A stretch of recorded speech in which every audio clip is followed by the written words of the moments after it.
ದೇಶ ಅದರಲ್ಲೂ ಪಾಕಿಸ್ತಾನ ಏನಾದರೂ ಪರಮಾಣು ಬಾಂಬನ್ನು ಈ ಇರಾನದ ಪರವಾಗಿ ಹಾಕಿದ್ರಂತೂ ಇನ್ನೂ ಕಷ್ಟ ಆಗ್ತದೆ. ಯಾಕಂದರೆ ಅಮೇರಿಕ ಆಲ್ರೆಡಿ ಈಗಾಗಲೇ ಇಸ್ರೇಲ್ಗೆ ಸಪೋರ್ಟ್ ಮಾಡುವಂಥದ್ದು ತಮ್ಮ ಸೈನ್ಯವನ್ನು ಸಹಿತ ಇಸ್ರೇಲ್ ಬಾರ್ಡರ್ನ ತಂದು ನಿಲ್ಲಿಸಿದ್ದನ್ನು ಎಲ್ಲ ಗಮನಿಸಿದಾಗ ಸಹಜವಾಗಿ ಇಸ್ರೇಲ್ ರಕ್ಷಣೆ ಮಾಡೋದು ಅಮೇರಿಕೆಯ ಆದ್ಯ ಕರ್ತವ್ಯ ಅಂತ ತಿಳ್ಕೊಂಡಂಗೆ ಕಾಣ್ತದೆ.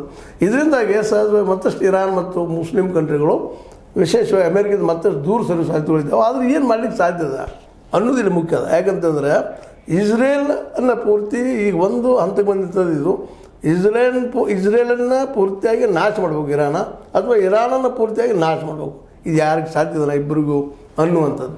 ಈ ನಡು ಅಮೇರಿಕನ ಸಹಿತ ಅಲ್ಲೇ ಹಸ್ತಕ್ಷೇಪ ಮಾಡ್ತದೆ ಕಂಡು ಬರ್ತಾ ಇದೆ. ಒಂದು ಅಮೇರಿಕ ಇದ್ದಿದ್ದು ಇವೆರಡೂ ಕಂಟ್ರೋಲ್ ತೊಗೊಳ್ಳಿಕ್ಕೆ ಈ ಒಂದು ಯುದ್ಧ ಶುರು ಮಾಡಿಸಿದಾನ ಅನ್ನುವಂಥ ಪ್ರಶ್ನೆಗಳು ಇದ್ದಾವೆ. ಏನೋ ಇರಲಿ, ಈ ಒಂದು ಪರಮಾಣು ಯುದ್ಧದಿಂದಾಗೆ ಮತ್ತೊಮ್ಮೆ ಮೂರನೇ ಮಹಾಯುದ್ಧದಾಗೆ ಅನೇಕ ದೇಶಗಳು ಇದರಲ್ಲಿ ಇನ್ವಾಲ್ವ್ ಆಗುವಂಥದ್ದು. ಅದರಲ್ಲೂ ಮಿಡ್ಲ್ ಈಸ್ಟ್ ಏಷ್ಯಾದ ಇವತ್ತು ಅರಬ್ ದೇಶಗಳಾಗಿರ್ಬೋದು, ಮತ್ತೇನೆಲ್ಲ ಇರ್ಬೋದು, ಅಥವಾ ಮಿಡ್ಲ್ ಈಸ್ಟ್ ಏಷ್ಯಾದ ರಾಷ್ಟ್ರಗಳಿರ್ಬೋದು, ಇವೆಲ್ಲವೂ ಇವತ್ತು ಗೊಂದಲದಲ್ಲೇ ಮತ್ತೊಮ್ಮೆ ಜಗತ್ತಿಗೆ ಬೆಂಕಿ ಹತ್ತದೋ ಏನೋ, ಮತ್ತೊಮ್ಮೆ ಜಗತ್ತು ಉರಿದು ಹೋಗ್ತದೇನೋ ಅಂತ ಭಯಾನೂ ಮೂಡಿಸ್ಲಿಕ್ಕತ್ತದ. ಒಟ್ಟಾರೆಯಾಗಿ ಇಸ್ರೇಲ್ ಮೇಲೆ ಇರಾನ್ ದಾಳಿ ಅಂತ ಮಾಡಿದ.